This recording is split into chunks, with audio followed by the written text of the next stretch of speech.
I never expected a single evening to redraw the entire outline of my life. Yet what started as an ordinary dinner and a quiet movie night with my stepson gradually shifted into something I never imagined, a slow unraveling I was completely unprepared for. The air carried a tension that was faint at first but heavy enough to unsettle my heartbeat, and somewhere inside me, that same restlessness had already taken root without my noticing how close it truly was. Because in one still, irreversible moment, I realized that certain boundaries, once stepped over, leave permanent marks that can never be undone. That summer seemed endless. The house paused between bright days and silent hours, while my husband, George, was constantly gone on another business trip. Another late-night call delivered with a casual tone I no longer bothered to question.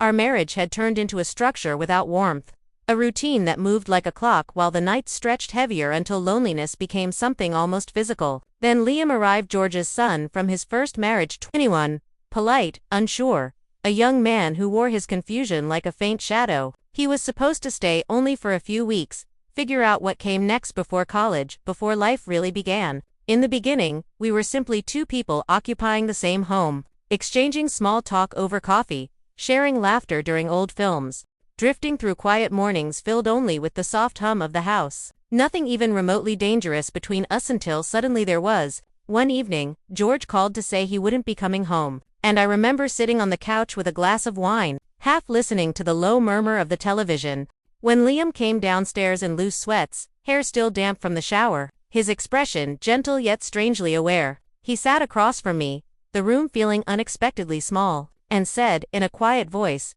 "You look lonely." I tried to brush it off with a tired laugh, insisting I was just exhausted. But the way he looked at me didn't disappear. He had been paying attention in ways I hadn't realized, noticing the books I reached for, the perfume I chose, the way my eyes lingered too long on empty spaces, and his awareness grew heavier and sharper than his soft words suggested until he finally said the one thing that shattered the delicate quiet between us. "I don't think George deserves you." My chest tightened, and I told him to stop, to leave it there. Yet somewhere inside me a part long buried didn't want him to.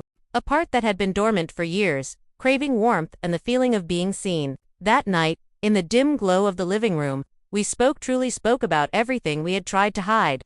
His longing to fit somewhere and my slow slide into feeling invisible. The conversation slipped into confession, and confession into something far more dangerous. When he reached for my hand, I stayed still.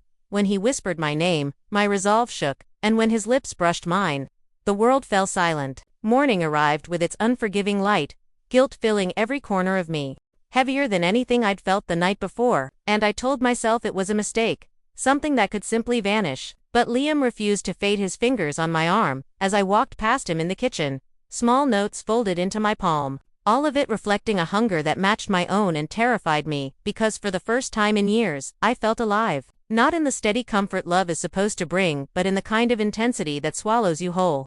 I kept insisting to myself it wasn't love, and maybe it wasn't maybe. It was just two lonely souls trying to reclaim something they had lost in different ways, but once a door like that opens, it never truly shuts. Every shared glance, every unfinished sentence, every charged moment built toward a truth we couldn't bear to confront. Even now, as I move through this silent house, the weight of that night still presses against my chest.